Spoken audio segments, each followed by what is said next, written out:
Right, when blue state governors justify their continuing stay-at-home orders, even with COVID deaths in their states relatively low, they invariably regurgitate the same justification.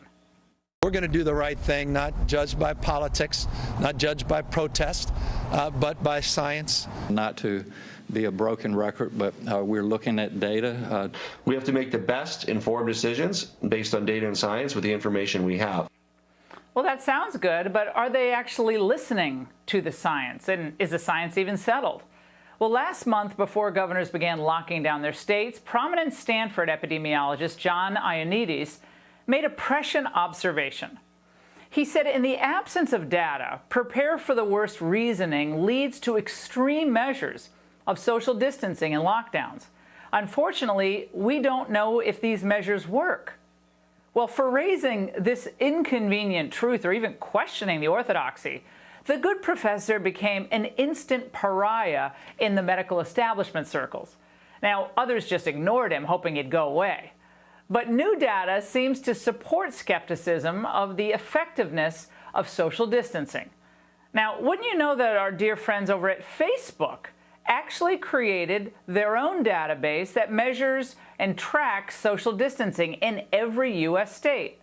They use two different metrics, and they're examined. The first is called relative mobility change, which is how often someone travels outside his or her area, home area. The second is the stay put percentage, or the percentage of people who stayed in their homes for the day. Now, if you look closely, I don't know if you can on the graphic on TV, but we see that the states with the largest drops in, quote, relative mobility and the largest increases in their stay put percentage are also the states with the most confirmed COVID cases and deaths.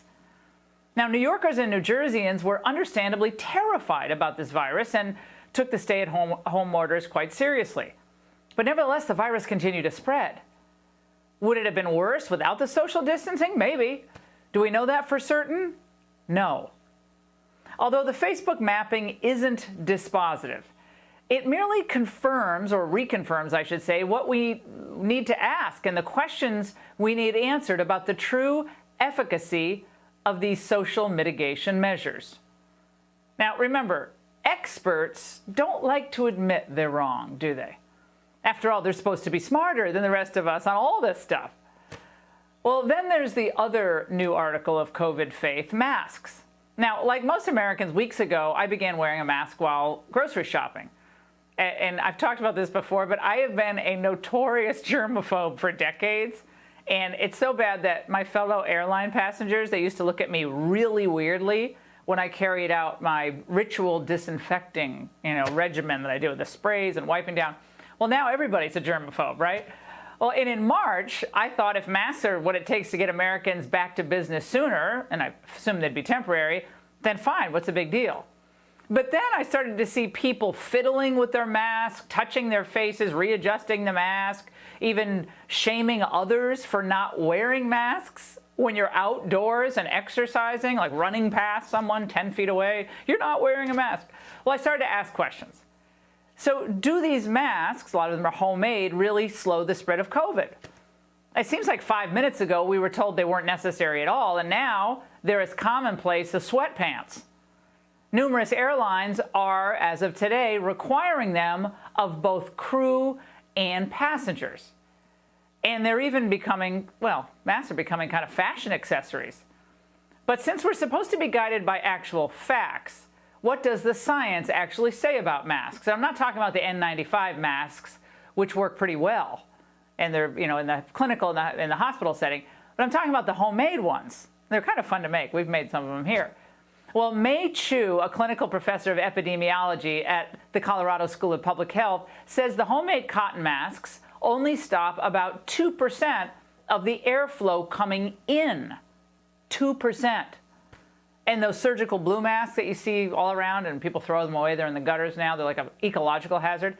While they're good in the, again, medical setting, operating room, in and out of medical procedures, they aren't very effective out in public, Chu told Live Science. She said, these masks don't seal against the face.